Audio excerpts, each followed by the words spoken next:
Chers amis, le site de méditation n'aura pas réussi à aller jusqu'au bout de son financement. Je tiens à remercier tous ceux qui y ont participé et manifesté leur enthousiasme pour celui-ci.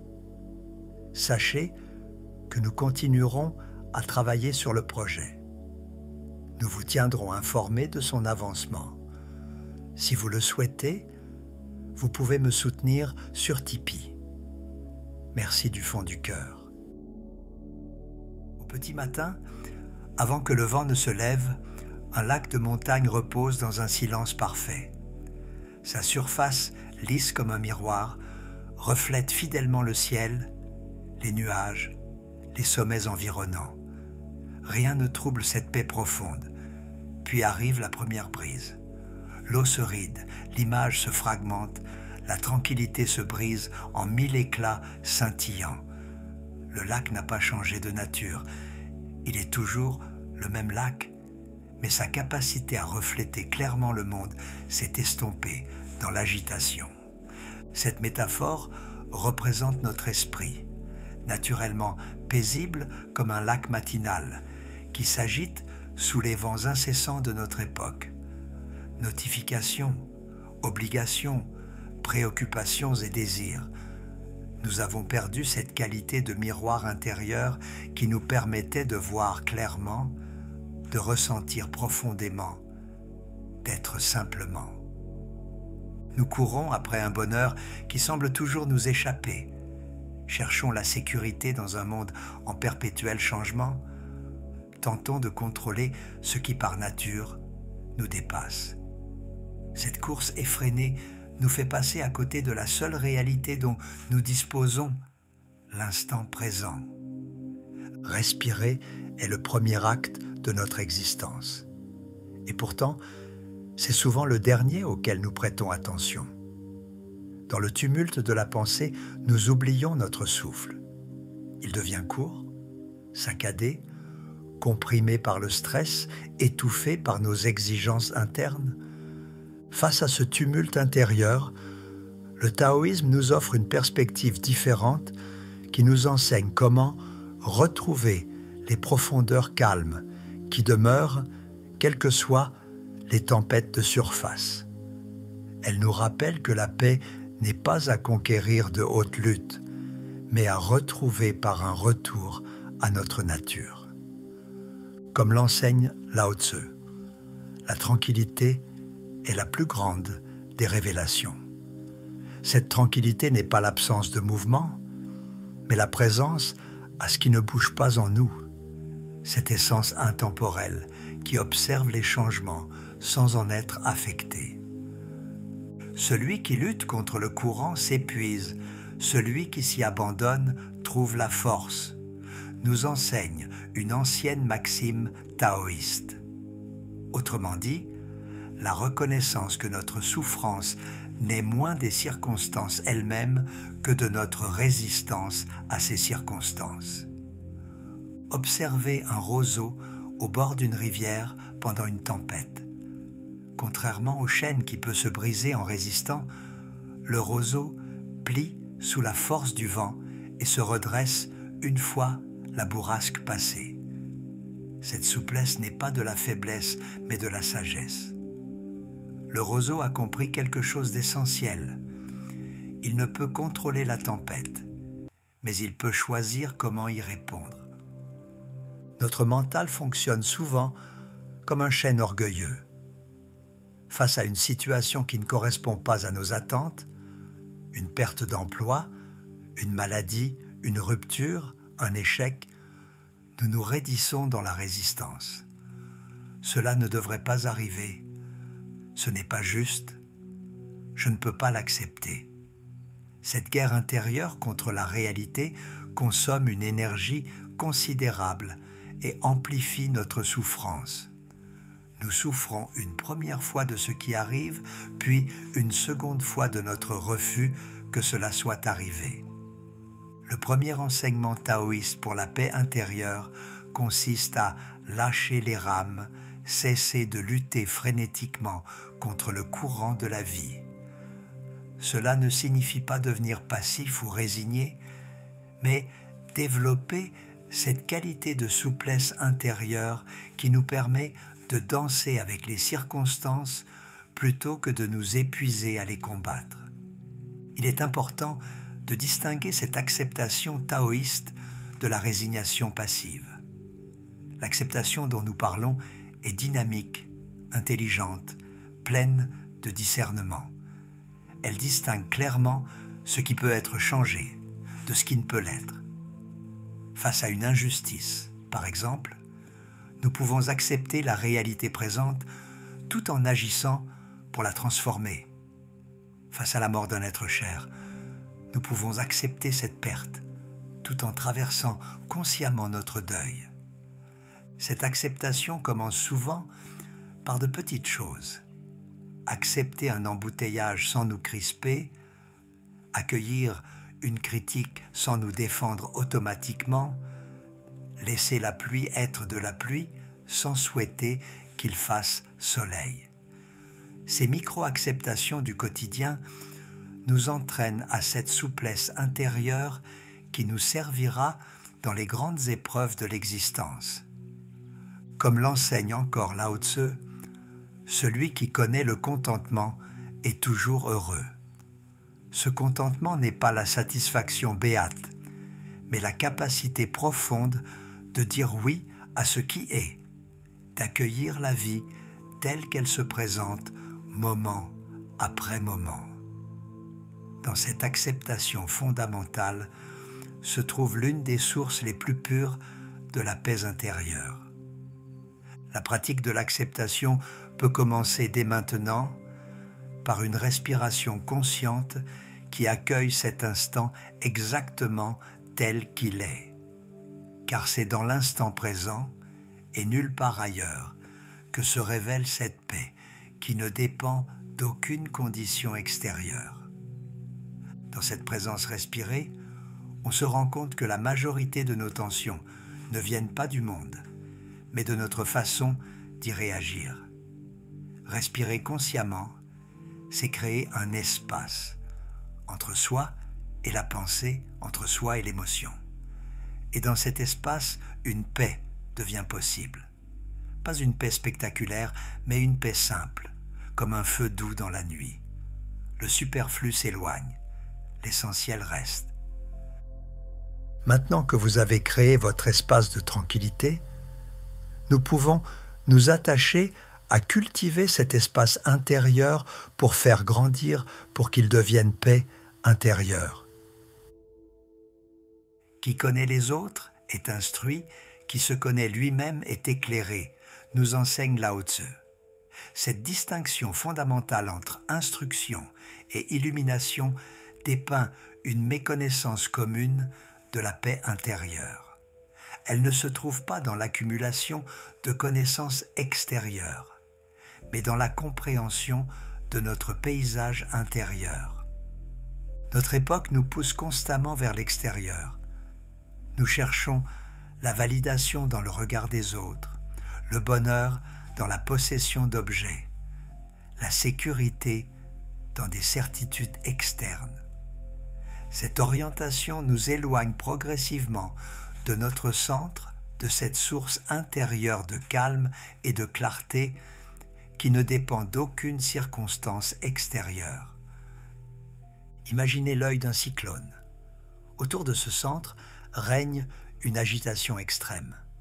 Vent violent, pluie torrentielle, chaos apparent.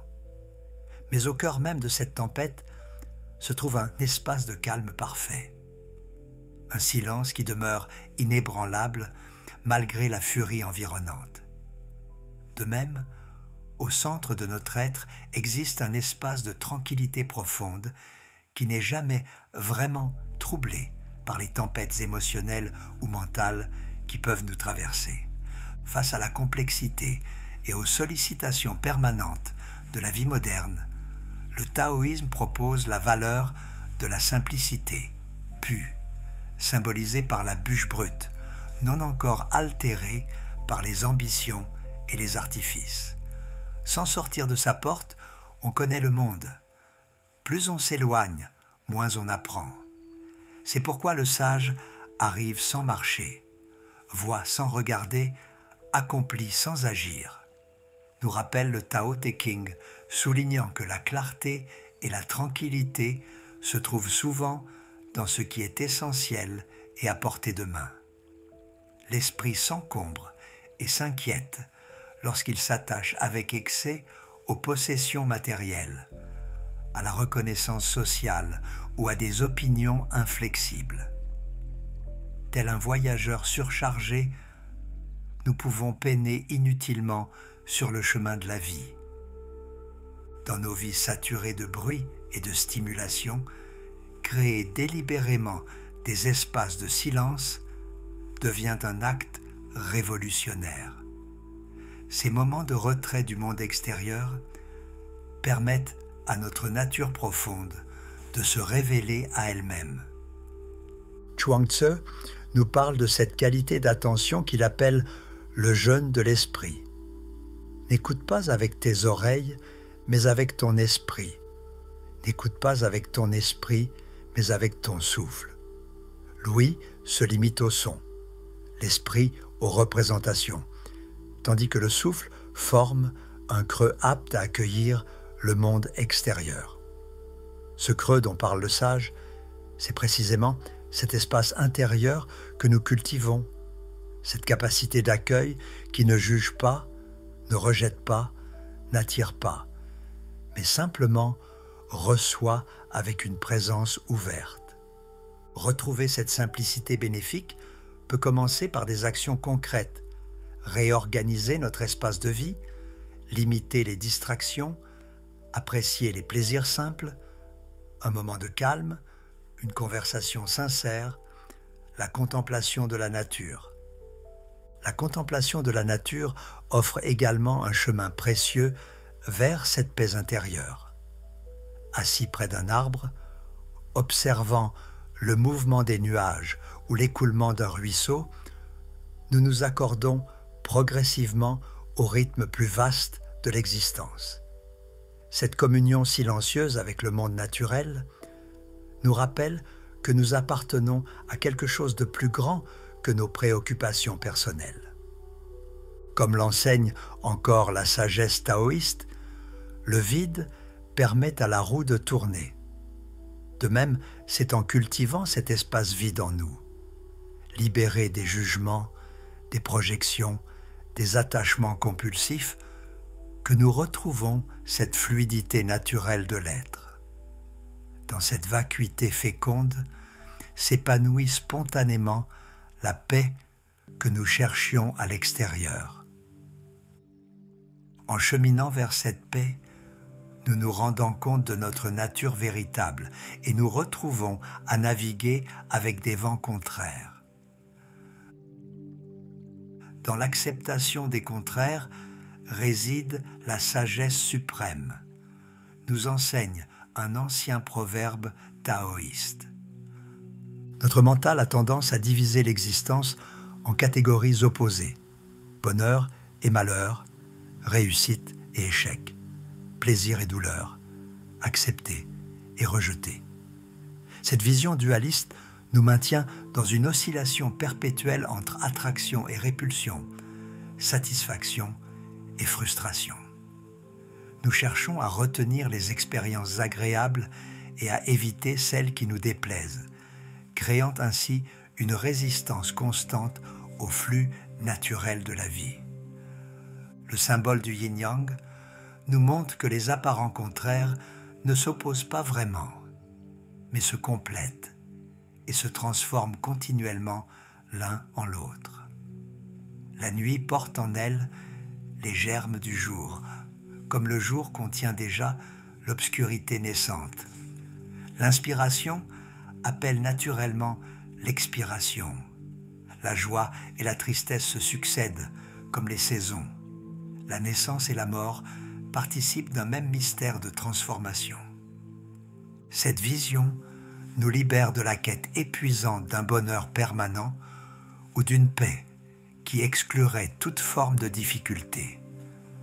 Elle nous invite plutôt à développer une paix plus profonde et plus stable, celle qui peut embrasser toute l'expérience humaine, dans sa lumière comme dans son ombre. Observez comment la nature illustre constamment cette harmonie des contraires. L'arbre le plus solidement enraciné est aussi celui qui peut s'élever le plus haut. La fleur la plus délicate émerge souvent du terreau le plus riche en décomposition. L'eau, la plus douce des substances, peut creuser la roche la plus dure. Ces paradoxes apparents nous enseignent que la vraie force naît souvent de ce que nous percevons comme de la vulnérabilité et que la beauté authentique intègre toujours une part d'imperfection. Dans notre vie intérieure, cette harmonisation des contraires se manifeste par la capacité d'accueillir toutes nos facettes sans les juger ni les rejeter. Nous pouvons être à la fois forts et vulnérables, sages et ignorants, paisibles et passionnés. Cette intégration nous libère de l'épuisant effort de correspondre à une image idéale de nous-mêmes et nous permet d'habiter pleinement notre humanité complexe. Comprendre le jeu incessant du yin et du yang, c'est aussi accepter le caractère changeant et impermanent de toute chose. L'existence est fluctuation, une succession d'expériences diverses. Vouloir figer les choses ou résister à ce mouvement naturel peut être source de tension. S'adapter à ce flux avec confiance, en reconnaissant que chaque phase porte en elle les conditions d'une transformation, peut conduire à une sérénité accrue, à l'image du sage qui, selon l'adage, se courbe pour rester entier. La paix qui naît de cette harmonisation des contraires a une qualité particulière.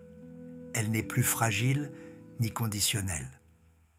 Elle peut coexister avec la tristesse sans en être diminuée, avec l'incertitude sans se transformer en anxiété, avec la passion sans perdre sa sérénité.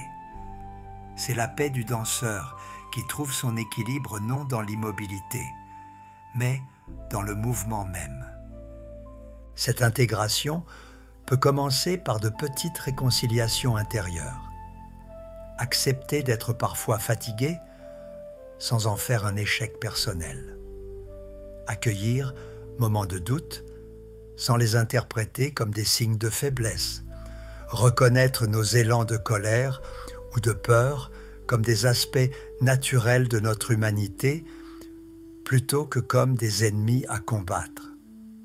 Comme l'enseigne Lao Tzu, le sage n'est jamais malade parce qu'il ne se bat pas contre la vie.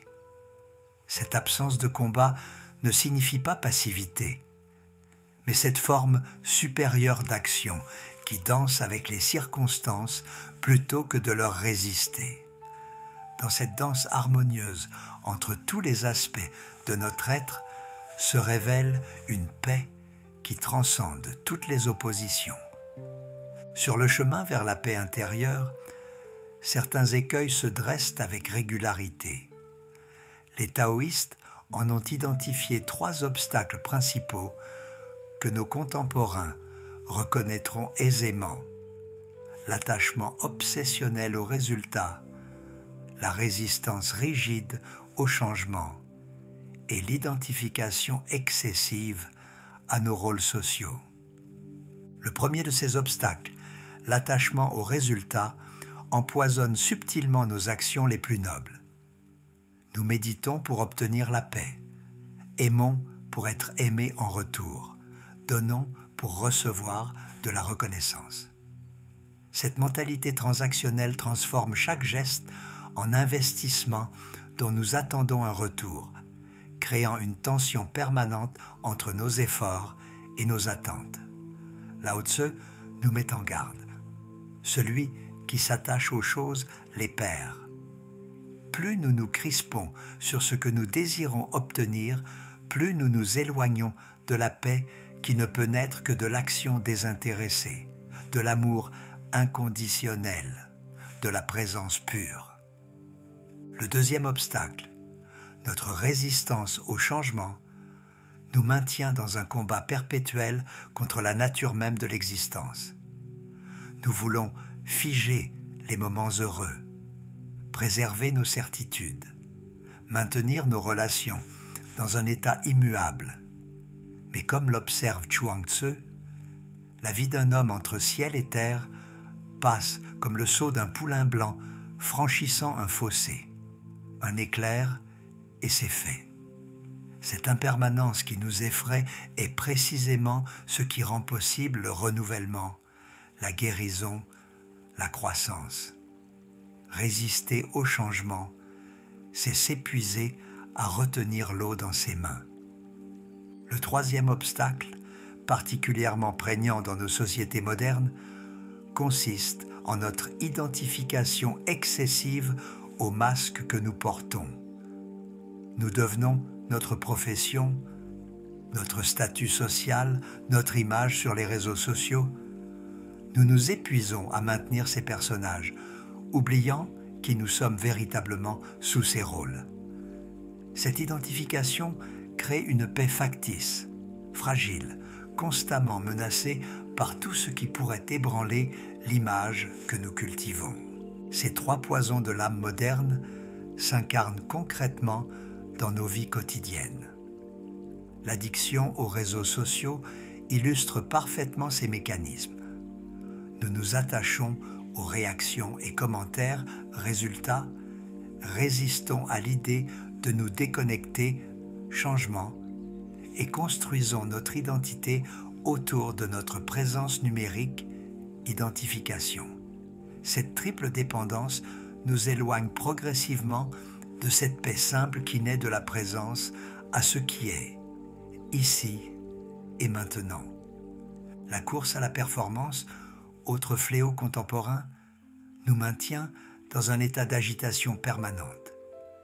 Nous mesurons notre valeur à nos accomplissements, transformant chaque activité en compétition, chaque pause en perte de temps. Cette logique productiviste contamine même nos loisirs.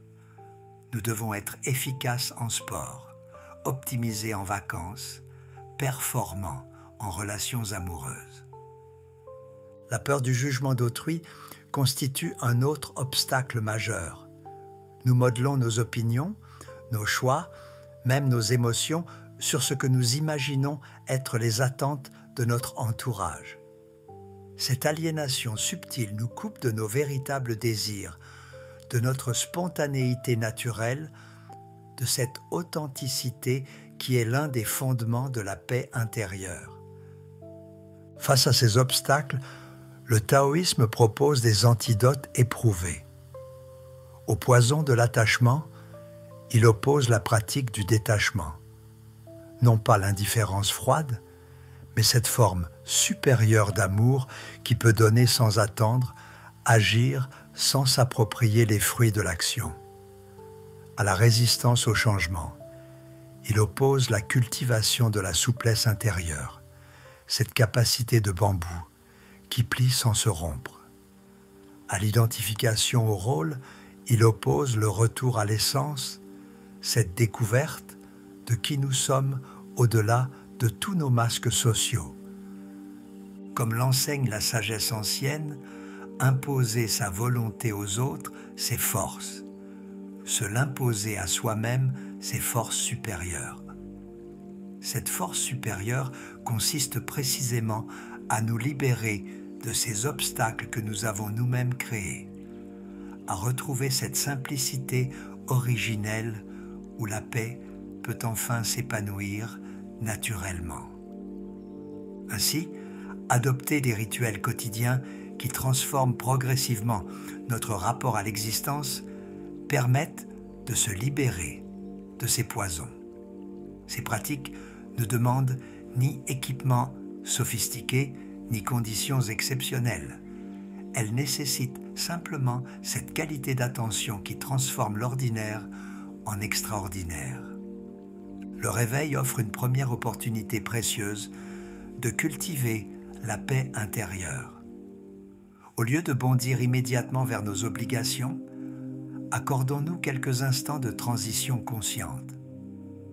sentir notre corps allongé, observer notre respiration naturelle, accueillir cette journée nouvelle sans agenda immédiat. Ces premiers moments de présence donnent le ton à toute la journée, comme la première note d'une mélodie influence tout ce qui suit. La marche méditative transforme nos déplacements quotidiens en occasion de retour au centre. Plutôt que de marcher machinalement en pensant à autre chose, nous pouvons choisir de sentir nos pieds toucher le sol, d'observer le rythme naturel de nos pas, de nous laisser porter par ce mouvement simple qui nous relie à la terre, comme l'enseigne un proverbe taoïste. Un voyage de 1000 lieues commence toujours par un premier pas. Chaque pas conscient est un pas vers la paix. L'observation de la nature, même urbaine, nous reconnecte au rythme plus vaste de l'existence. S'arrêter quelques instants devant un arbre, observer les nuages qui passent, écouter le chant des oiseaux, ces micro-contemplations nous rappellent que nous appartenons à un monde plus grand que nos préoccupations personnelles. La nature ne se presse jamais, ne s'inquiète pas, ne résiste pas. Elle nous enseigne par son exemple cette forme de présence paisible que nous cherchons à retrouver.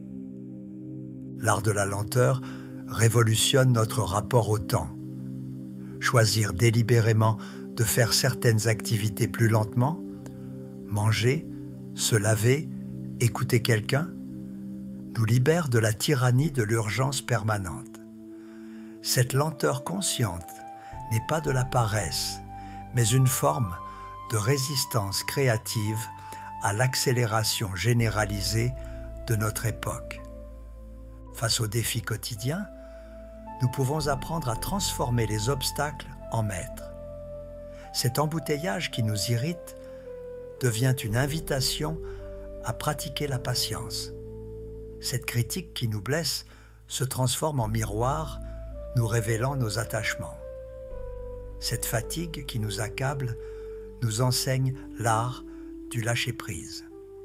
Comme l'observe Chuang Tzu, lorsque l'esprit connaît la tranquillité, il maîtrise l'univers tout entier. La respiration consciente constitue notre ressource la plus immédiate face aux tempêtes émotionnelles. Quelques respirations profondes et attentives suffisent souvent à créer l'espace nécessaire entre nous et nos réactions automatiques. Ce n'est pas une technique de contrôle, mais un retour à notre centre naturel. Un rappel que nous sommes plus vastes que nos émotions passagères. La gratitude simple, sans effort ni artifice, nous reconnecte à l'abondance présente.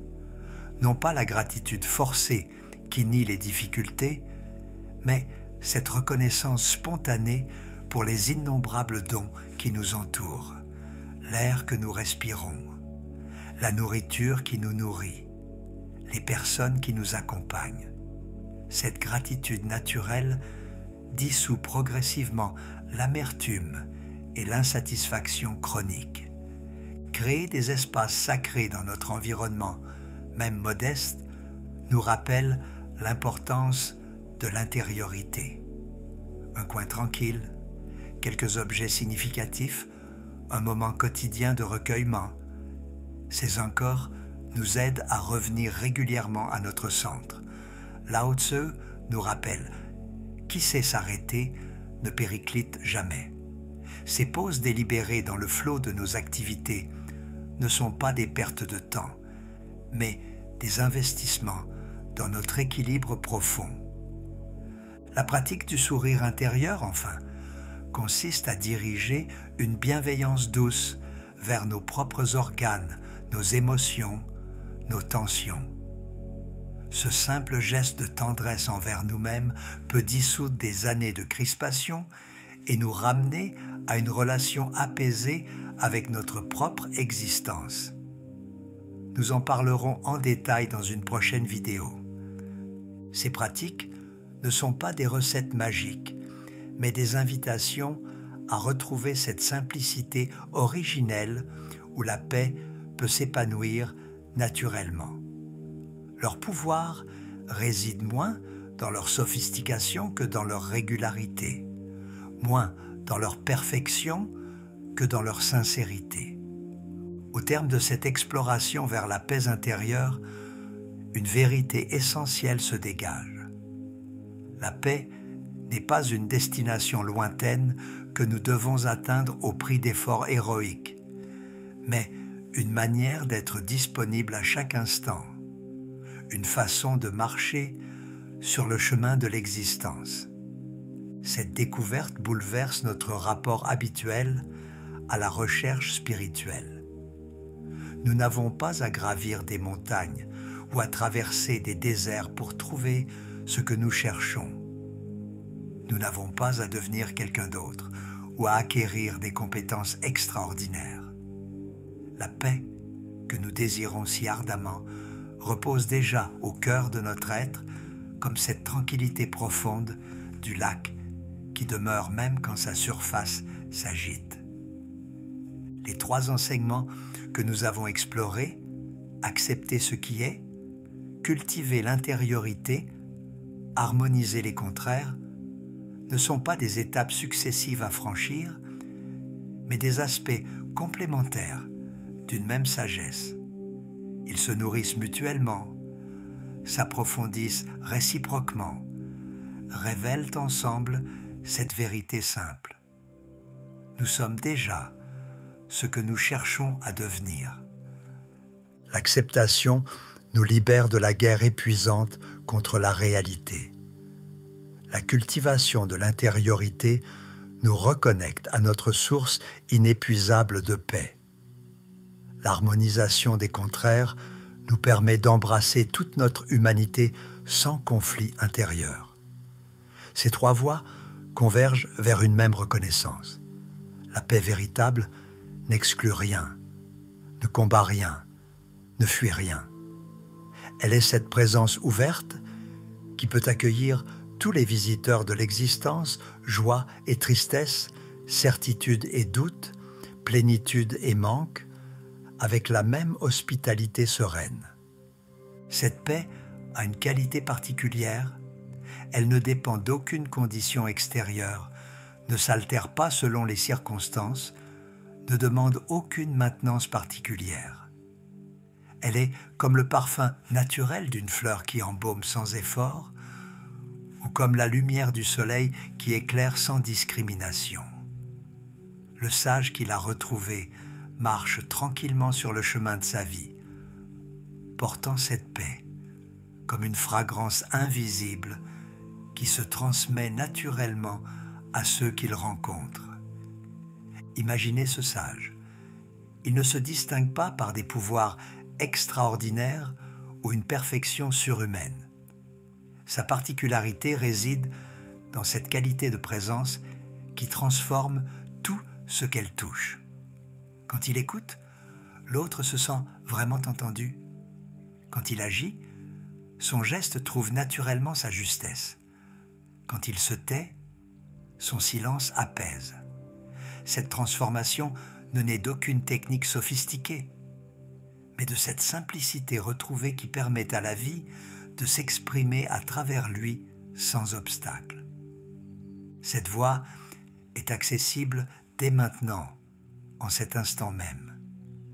Elle ne demande pas d'attendre des conditions favorables ou de reporter à plus tard notre éveil à la paix. Elle commence par ce souffle que nous prenons en lisant ces mots, par cette attention que nous accordons à ces phrases, par cette ouverture du cœur qui reconnaît la vérité quand elle se présente. Comme l'enseigne Chuang Tzu dans sa sagesse intemporelle, ceux qui savent ne parlent pas, ceux qui parlent ne savent pas. Le sage enseigne par ses actes, non par ses paroles. Cette paix dont nous avons parlé se transmet moins par les discours que par l'exemple vivant, moins par l'enseignement que par l'incarnation.